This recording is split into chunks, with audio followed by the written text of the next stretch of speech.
Job లేక ఇబ్బంది పడుతున్నారా? అయితే మెడికల్ కోడింగ్ మీకు మంచి ఆప్షన్. వెంటనే కాల్ చేసి కోర్సులో జాయిన్ అవ్వండి.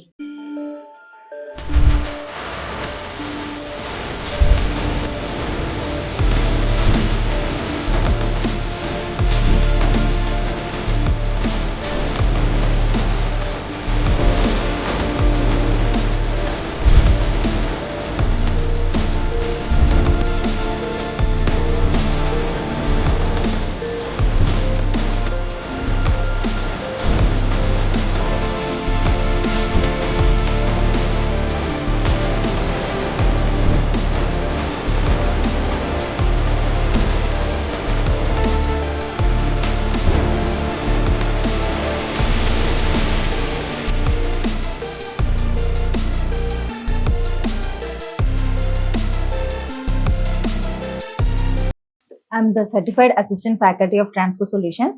Also, I am the ex-student of Transco Solutions.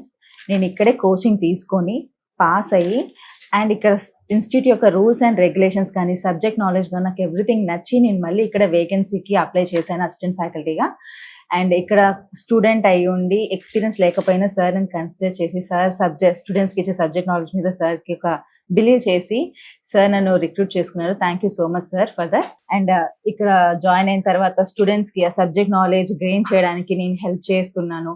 And through that నేను కూడా సబ్జెక్ట్ నాలెడ్జ్ గెయిన్ చేస్తూ సార్ వర్క్స్లో హెల్ప్ చేస్తూ యాజ్ ఎ పార్ట్ ఆఫ్ స్టూడెంట్స్ని ట్రైన్ చేయడంలో యాజ్ ఎ పార్ట్ అవ్వడం నాకు చాలా హ్యాపీనెస్ ఉంది.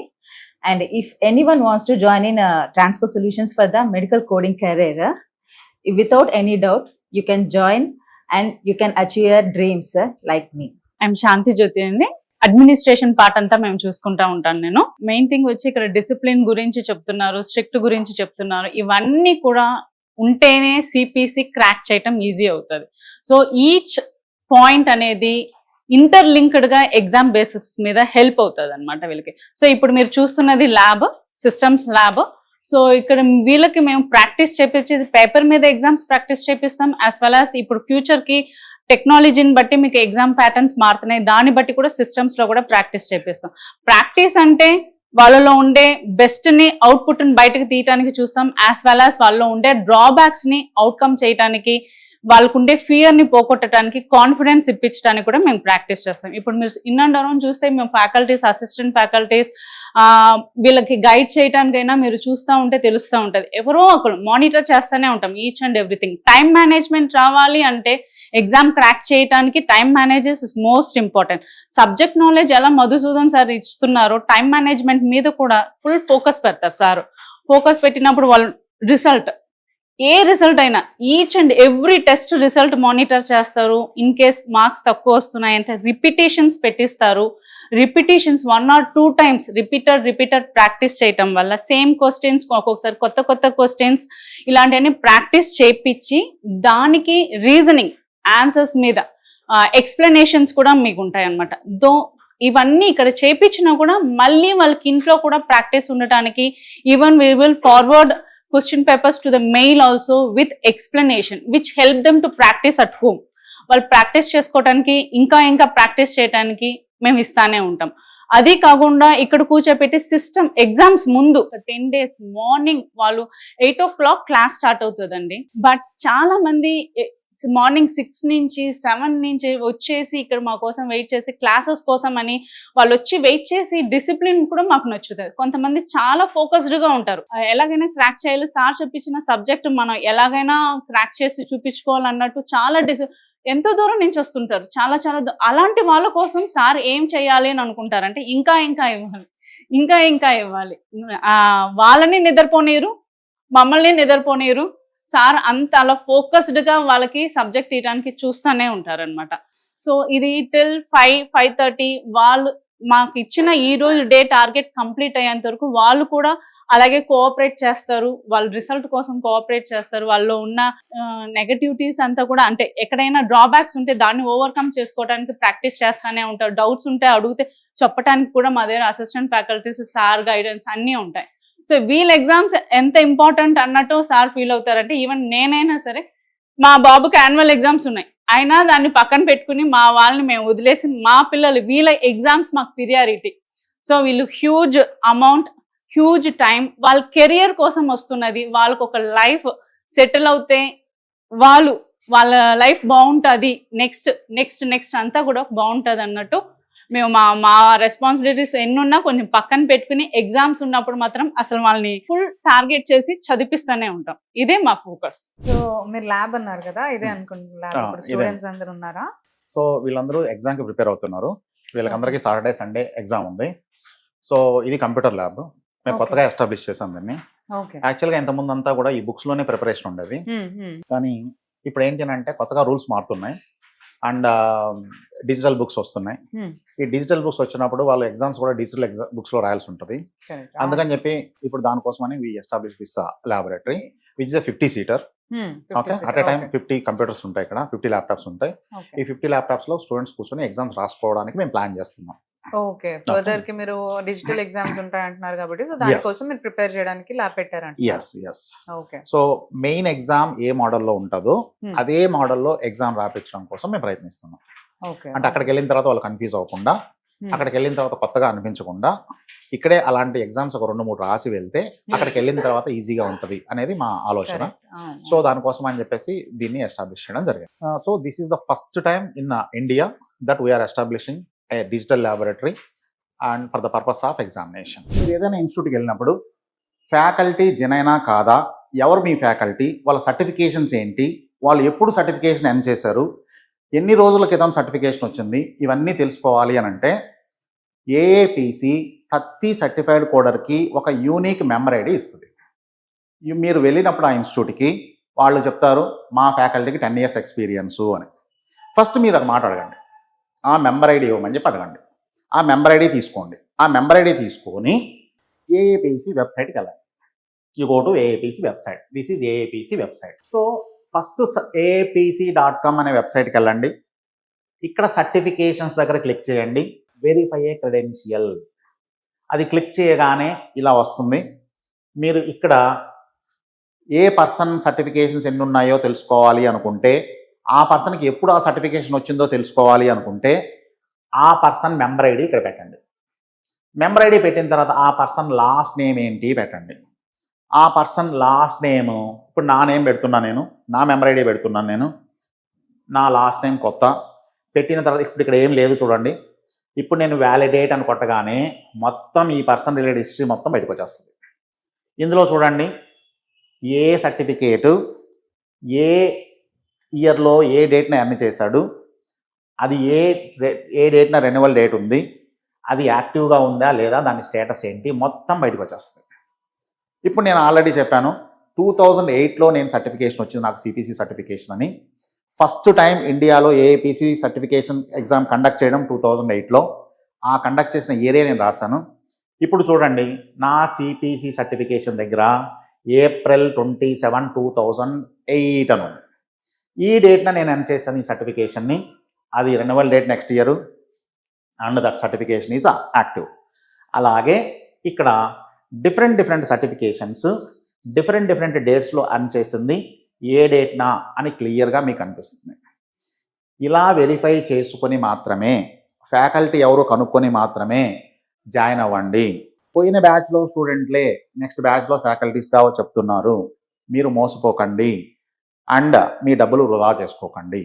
This is my humble request to you who wants to come to this field. పేరు శృతి, శృతి. ఎక్కడి నుంచి వస్తున్నారు? నిజాంపేట్. నిజాంపేట్ నుంచి. ఓకే, సో అక్కడ కూడా ఉంటాయి కదా మనకి ఇన్స్టిట్యూట్స్, మీరు ఎందుకు ట్రాన్స్పోర్ట్ ని చూస్ చేసుకున్నారు? నేను బీటెక్ బ్యాక్గ్రౌండ్ నుంచి వచ్చాను. మా ఫ్రెండ్ ఆఫీస్లో బీటెక్ బ్యాక్గ్రౌండ్ నుంచి ఇదే ఇన్స్టిట్యూట్ నుంచి జాయిన్ అయ్యారు. ఓకే. సో అలా ఇన్స్టిట్యూట్ గురించి తెలిసింది. ఇంకా గూగుల్లో సెర్చ్ చేస్తే రివ్యూస్ బాగున్నాయి. ఓకే. ఫస్ట్ ఏం ఐడియా లేదు దీని గురించి. ఇక్కడికి వచ్చాక వీళ్ళు మాట్లాడేదాన్ని బట్టి జాయిన్ అవుదామా వద్దా అనుకున్నా. ఓకే. వీళ్ళు ఎక్స్ప్లెనేషన్ చేసిన తర్వాత ఇంకేం ఆలోచించలేదు, డెమో కూడా అటెండ్ అవ్వలేదు, డైరెక్ట్ వచ్చి జాయిన్ అయిపోయాను. ఓకే, ఎప్పటి నుంచి జాయిన్ అయ్యారు? ఎన్ని మంత్స్ అవుతుంది? 1 month అవుతుంది. 1 month అవుతుందా? సో హౌ యూ లైక్ ఎలా అనిపిస్తుంది మీకు టీచింగ్ కానీ చాలా బాగుంది. టీచింగ్ ఇదంతా కూడా చాలా బాగుంది. యాక్చువల్గా ఫస్ట్ నాకు అసలు ఏం తెలియదు, మెడికల్ టెర్మినాలజీనే తెలియదు. బట్ ఇప్పుడు చాలా బెటర్. అవును, అదే మీరు బీటెక్ స్టూడెంట్ అంటున్నారు, మీకు ఏం ఐడియా ఉండదు అసలు టెర్మినాలజీస్ ఇవన్నీ. సో హార్డ్ అనిపించి ఉండొచ్చు కదా, దాన్ని మీకు ఎలా ఎక్స్ప్లెయిన్ చేస్తున్నారు, మరి అర్థం అవుతుందా మీకు? ఫస్ట్ బేసిక్ నుంచి చెప్తున్నారు, సో ఏం ప్రాబ్లం ఏం అనిపించలేదు. సో అంటే ఆల్రెడీ తెలిసిన వాళ్ళు ఉంటారు కదా, వాళ్ళతో కానీ మీకు అలా ఏమనిపించలేదు, నాకేం తెలియట్లేదు లేకపోతే డిఫరెన్స్ ఏం అనిపించట్లేదు. లేదు. సో ఈజీగా మీకు చెప్తున్నారు అంటారు. సో నోట్స్ ఇస్తారు, నోట్స్ ప్రిపేర్ అయితే ఈక్వల్ గానే ఉంటుంది అందరితో పాటు. సో అర్థమయ్యే వేలో నోట్స్ అవన్నీ ప్రెజెంట్ చేస్తారు అంటున్నారు. సో టీచింగ్ ప్రొసీజర్ అయితే మీకు ఎలా అనిపిస్తుంది? చాలా బాగుంది. ఓకే. సో హలో అండి, మీ పేరు? నా పేరు శ్రవణ్ కుమార్. ఓకే. అండ్ నేను బల్కంపేట నుంచి వస్తాను. ఓకే. అయితే ఒక 2 months బ్యాక్ నుంచే నేను సెర్చ్ చేస్తున్నాను ఏ ఇన్స్టిట్యూట్ బాగుంటుంది హైదరాబాద్లో అని. ఒక 2 months నుంచి సెర్చ్ చేశాను. అమీర్పేటలో అండ్ దిల్సుఖ్నగర్లో ఉన్న అన్ని ఇన్స్టిట్యూట్స్, ఆల్మోస్ట్ నేమ్ ఉన్న అన్ని ఇన్స్టిట్యూట్స్ తిరిగాను. అండ్ వాళ్ళ డెమోస్ కూడా విన్నాక అర్థమైంది ఏంటంటే ట్రాన్స్కోట్ ఈస్ ద బెస్ట్. అండ్ తర్వాత మా ఫ్రెండ్స్ ఆల్రెడీ ఈ ఫీల్డ్లో వర్క్ చేస్తున్నారు లాస్ట్ 5 years నుంచి. అండ్ వాళ్ళ దగ్గర నుంచి అడిగినప్పుడు కూడా వాళ్ళు కూడా ఫీడ్బ్యాక్ ఏమి ఇచ్చారంటే Transcode is the best institute for the medical coding. ఆ తర్వాత ఇంకా నేను ఇక్కడికి వచ్చాను, డెమో కూడా అటెండ్ అయ్యాను. అండ్ అటెండ్ అయినాక తెలిసింది ఏంటంటే ఫీజు కూడా ఎక్కువ ఉంది ఇక్కడ కంపేర్ టు ఆల్ ఇన్స్టిట్యూట్స్. ఇక్కడ ఫీజు ఎక్కువ ఉంటుంది, 30,000 వరకు ఉంటుంది ఇక్కడ ఫీజు. సో ఇక్కడ ఎందుకు పే చేయాలని నాకు ఇక్కడికి వచ్చాక అర్థమైంది that sir by profession doctor. So మనకు ఈ మెడికల్ కోడింగ్ గురించి క్లియర్గా ఎక్స్ప్లెయిన్ చేయగలుగుతారు. అండ్ మోర్ ఓవర్ సార్ వారు ఒక 20 years నుంచి ఈ ఫీల్డ్లో ఉన్నారు. సో మనకు ఈ ఇండస్ట్రీలో ఎలాంటి డెవలప్మెంట్ జరుగుతున్నాయి, ఎలాంటి చేంజెస్ జరుగుతున్నాయి అనే విషయం సార్కి చాలా క్లియర్గా అర్థమై ఉంటుంది కాబట్టి సో మన అవన్నిటి గురించి అయినా మనం ఇంత ఫీజ్ పే చేసి అయినా కూడా మనకి రావాల్సడానికి ఒక స్కోప్ ఉందన్నమాట. సో అలా వచ్చి నేను జాయిన్ అయ్యాను. ఆ తర్వాత జాయిన్ అయినప్పటి నుంచి సార్ వారు చాలా క్లియర్గా ఎక్స్ప్లెయిన్ చేస్తున్నారు ప్రతి టాపిక్. ఫస్ట్ ఐసిడి నుంచి స్టార్ట్ చేసి సిపిటి, ఇప్పుడు ఎక్స్పిక్స్, ఇట్లా లాస్ట్ ఇప్పుడు మాకు ఒక 1 week లో అయిపోతుంది కోచింగ్. సో ఇప్పటి వరకు చాలా క్లియర్ గా అండ్ డైలీ టెస్ట్లు పెట్టడం కానీ అసైన్మెంట్స్ ఇవ్వడం కానీ, అంటే ఇప్పుడు ఈ ఏజ్ లో కూడా మనకు అసైన్మెంట్లు ఇచ్చి రాపిస్తున్నాడు. రాకుంటే అసైన్మెంట్ రాయకుంటే మనకు అలౌ చేయరు లోపలికి. సో ఇలా ఉందన్నమాట, చాలా స్ట్రిక్ట్ గా ఉంటుంది సర్టిఫికేషన్ కోసం ఇక్కడ రావాలి. ట్రైనింగ్ అనేది బాగా స్ట్రిక్ట్ గా మీకు ఇవ్వడం జరుగుతుంది అంటున్నారు. సో ఇప్పుడు మీరు అన్నారు వేరే ఇన్స్టిట్యూట్స్ కూడా చూసాను అని, అక్కడికి ఇక్కడికి మీకు ఏం డిఫరెన్స్ అనిపించింది? మెయిన్ గా ఒక వైబ్ ఉంటుందండి. ఒక ఇన్స్టిట్యూట్ వస్తే మనకు ఒక వైబ్ వస్తుంది. ఇప్పుడు నేను అదర్ ఇన్స్టిట్యూట్ పోయినప్పుడు అదొక డార్క్ ఎన్విరాన్మెంట్ లో అనిపించింది నాకు. ఇక్కడికి వస్తే ఒక వైబ్ ఉంది. అండ్ దాంతో పాటు సార్ బై ప్రొఫెషన్ డాక్టర్ అనేసరికి నాకు ఒక వైబ్ వచ్చింది. సార్ ఇంకా ఈ ఇండస్ట్రీలో ఒక 20 years నుంచి ఉన్నాడు. సో ఎలాంటి డెవలప్మెంట్ జరిగినా మనకు ఎక్స్ప్లెయిన్ చేయగలుగుతారన్న ఒక ఉద్దేశంతో ఇక్కడ రావడం జరిగింది. సో ఇప్పుడు మీరు ఆల్మోస్ట్ ఎన్ని months ఇక్కడ? 1 month అయిపోయింది, 1.5 month అయిపోయింది. సో ఈ ప్రాసెస్ లో మీకు ఇక్కడ ట్రైనింగ్ కానీ లేదంటే స్టాఫ్ అప్రోచ్ కానీ మీకు ఎలా అనిపించింది? స్టాఫ్ అప్రోచ్ కూడా చాలా స్ట్రిక్ట్ గా ఉంటారు. సార్ ఎంత స్ట్రిక్ట్ అయితే ఉంటారో ఇక్కడ స్టాఫ్ కూడా ఫ్రంట్ ఆఫీస్ వాళ్ళు చాలా స్ట్రిక్ట్ గా ఉంటారు. మొబైల్స్ అలౌ చేయరు, బుక్స్ అనేది ఖచ్చితంగా తెచ్చుకోవాలి, రోజు అసైన్మెంట్స్ ఖచ్చితంగా చెక్ చేస్తారు. ఇలా స్ట్రిక్ట్ గా ఉంటుంది. ట్రైనింగ్ లో హెల్ప్ అనేది ఉంటుందండి, చాలా స్ట్రిక్ట్ గా ఉంటుంది. అండ్ ల్యాబ్ గురించి మీరు ఏం చెప్తారు? ల్యాబ్ ఫెసిలిటీ కూడా ఇచ్చారు మనకి ఇండియాలోనే. మనకు ట్రాన్స్కోట్ వాళ్ళు ఫస్ట్ టైం పెట్టారు. ఎందుకంటే ఇప్పుడు నెక్స్ట్ 6 months తర్వాత మొత్తం ఆన్లైన్ అయిపోతుందంట, బుక్స్ ప్రొవైడ్ చేయరంట. సో సార్ దాన్ని ముందే గ్రహించి మనకు ముందే ల్యాబ్ ప్రొవైడ్ చేసి దాని మీదే మనకు ట్రైనింగ్ ఇవ్వడానికి ఒక అవకాశం దొరికింది అన్నమాట. సో అట్లా ల్యాబ్ అనేది చాలా ఉపయోగపడుతుంది ఎగ్జామ్స్. ఓకే అండి, థ్యాంక్ యూ. యాక్చువల్లీ నేను ఏపీ నుంచి వచ్చాను మ్యామ్. అంటే హైదరాబాద్ రావడం ఇది ఫస్ట్ టైం నాకు. అండ్ నాకు కెరియర్ గ్యాప్ కూడా వచ్చింది. సో నేను ఆలోచిస్తున్నాను, నేను చాలా డెమోస్ కూడా అటెండ్ అయ్యాను. అండ్ నేను ట్రాన్స్కోట్ డెమోకి అయితే అటెండ్ అవ్వలేదు, బికాజ్ ఇది offline demo and online demo లేదు. ఇది వేరే ఇన్స్టిట్యూట్ వాళ్ళదేమో ఆన్లైన్ డెమో ఉంది. సో నేను అవి విన్నాను. బేసిక్ గా డెమో అంటే ఏంటి, అసలు సిపిసి అంటే ఏంటి, దానిలో ఏం బుక్స్ ఉంటాయి, ఇది స్కోప్ ఏంటి, కెరియర్ అలా ఉంటది. సో అది ఎవరైనా బాగా చెప్తారు. బట్ అవి చూసి లేకపోతే వాళ్ళు ఇచ్చే ఆఫర్స్ ని, అంటే లైక్ ఫీజ్ తక్కువ ఉంటది, మీకు ఇంత టైంలో అయిపోతుంది, పాస్ గ్యారంటీ, ప్లేస్మెంట్స్ అని అందరు చెప్తారు. అవి చూసి డెమో బాగుంది కదా, సో మనం అక్కడ జాయిన్ అయిపోయిద్దాం అని అందరూ అనుకుంటారు, టెంప్ట్ అయిపోతారు. బట్ నేను మధుసూదన్ సార్ క్లాస్ డెమో ఇవ్వలేదు. ఆ కెరియర్ గ్యాప్ వచ్చింది, ఏం చేయాలో తెలియట్లేదు. ఈ టైంలో నేను రిస్క్ తీసుకోకూడదు అండ్ మనీ వేస్ట్ చేయకూడదు, ఎందుకంటే మనం పేరెంట్స్ మీద డిపెండ్ అయి ఉంటాము, వాళ్ళే మనకి ఇది ఇవ్వాలి కదా. సో నేను డిపెండ్ అవ్వాలి, ఇలాగా నేనే ఇండిపెండెంట్ గా ఉండాలి, నేను ఇలా చేయాలి, రిస్క్ చేయకూడదు, నేను జాయిన్ అవ్వాలి. ఆ టైంలో చూస్తుంటే ఓకే ఇలా ట్రాన్స్కోట్ ఉంది అక్కడ ఎస్ఆర్ నగర్ లో, మీరు అక్కడ జాయిన్ అవ్వచ్చు, అక్కడ పాస్ గ్యారంటీ ఉంటది, మంచిగా చెప్తారు సార్ అంటే. ఎవరు చెప్పారు మీకు? ఏపీలో ఎక్కడ మీది? ఏపీలో ఏలూరు డిస్ట్రిక్ట్ జంగారెడ్డిగూడెం. ఓకే, దీని గురించి ఎవరు చెప్పారు మరి మీకు? నాకు తెలిసిన ఒక అక్క ఇంకా కొంతమంది ఉన్నారు, వాళ్ళు చెప్పారు. అక్క జాబ్ చేస్తున్నారు, అక్క ఇలా జాయిన్ అవ్వాలి అనుకుంటున్నాను అన్నప్పుడు ఇంకా మిగతా వాళ్ళని కూడా అడిగితే ఇలా బాగుంటది ట్రాన్స్ కూడా జాయిన్ అవ్వండి.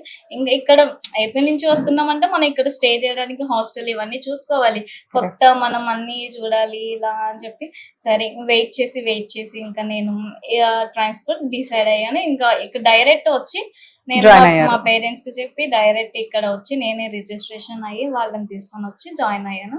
అండ్ జాయిన్ అయిన తర్వాత మనకి పాస్ అవుతామా లేదా ఆ స్టార్టింగ్ లో అందరికి ఈజీ ఉంటది, బట్ తర్వాత కాన్ఫిడెన్స్ ఉండదు. అంటే అమ్మో ఇలా కష్టం ఉంది పాస్ అవుతామా లేదా అని. కానీ సార్ క్లాసెస్ వింటుంటే ఓకే మనం పాస్ అవ్వచ్చు, ఆయన చెప్తారు, ఆయన చెప్పినా కూడా మనం ప్రిపేర్ అవ్వాలి, కొంచెం ఎఫర్ట్ మంది కూడా ఉండాలి. ఆయన ఎంత చెప్పినా మనకి ఎక్కకపోతే వాళ్ళు చెప్తారు కదా వాళ్ళ మీద డిపెండ్ అయితే పాస్ అవ్వకపోతే వాళ్ళని బ్లేమ్ చేద్దాం అని ఉంటారు, బట్ మనము ప్రిపేర్ అవుతుండే వాళ్ళని బ్లేమ్ చేయకూడదు కదా. సో మీది ఏంటి స్టడీ బ్యాక్గ్రౌండ్? మీ కెరియర్ గ్యాప్ అన్నారు కదా, non medical medical? Medical BSc MBA చేశాను. Okay okay. యాక్చువల్లీ నేను మెడికల్ కోడింగ్ ఇంటర్న్షిప్ చేశాను. సో నాకు ఏసీపీసీ సర్టిఫికేషన్ క్లియర్ చేయాలి, మెడికల్ కోడింగ్ చేశాను, నాకు కొంచెం అవేర్నెస్ ఉంది దీని మీద. కాకపోతే సిపిసి అంటే ఎగ్జామ్ ప్రిపేర్ అవ్వాలి, ఇది కంప్లీట్లీ డిఫరెంట్ ఉంటది కదా, ట్రైనింగ్ అయినా కూడా ఎగ్జామ్ కి ప్రిపేర్ అవ్వాలి. సో ఇక్కడ మీరు ఏం తెలియకుండా వచ్చానని అంటున్నారు, వచ్చిన తర్వాత మీకు టీచింగ్ అని అంటే మధుసూదన్ గారి టీచింగ్ కానీ ట్రైనింగ్ కానీ ఎలా అనిపించింది అసలు? ఇక్కడ చాలా ఈజీ అనిపించింది, ఎందుకంటే మనకి కొంచెం అవేర్నెస్ ఉంది మెడికల్ కోడింగ్ అంటే ఏంటి, ఇది అంటే ఏంటి. ఆయన చెప్పే క్లాసెస్ అటెంటివ్ గా ఉండి డిస్ట్రాక్ట్ అవ్వకుండా వింటూ ఉంటే చాలా ఈజీ అనిపిస్తుంది. లేదు అంటే మైండ్, మన బాడీ ఎక్కడున్నా మన మైండ్ ఎక్కడెక్కడో తిరుగుతూ ఉంటది, ఆ టైంలో ఆయన చెప్పిన పాయింట్స్ మిస్ అయితే మనకు కష్టంగా ఉంటది. బట్ అలా కాదు, మొత్తం క్లాస్ అయ్యే వరకు అటెంటివ్ గా ఉంటే మనకి చాలా ఈజీ అనిపిస్తుంది. మీరు ఇంకెవరికైనా సజెస్ట్ చేస్తారా ఇన్స్టిట్యూట్ జాయిన్ అవ్వాలని చెప్పేసి? డెఫినెట్గా చేస్తాను. Okay okay, thank you. So is all my team. వీళ్ళందరూ మా టీం మెంబర్స్. వీళ్ళందరూ నాకు చాలా హెల్ప్ చేస్తూ ఉంటారు, పిల్లల్ని చదివించడంలో, వాళ్ళకి ఎగ్జామ్స్ పెట్టడంలో, వాళ్ళకి రిజల్ట్ ఇవ్వడంలో, అండ్ వాళ్ళకి స్టడీ ప్రోగ్రామ్ కండక్ట్ చేయడంలో. వాళ్ళకి రిజల్ట్ రావడానికి నేను ఎంత కష్టపడతానో వీళ్ళందరూ కూడా ఇంతే కష్టపడతారు.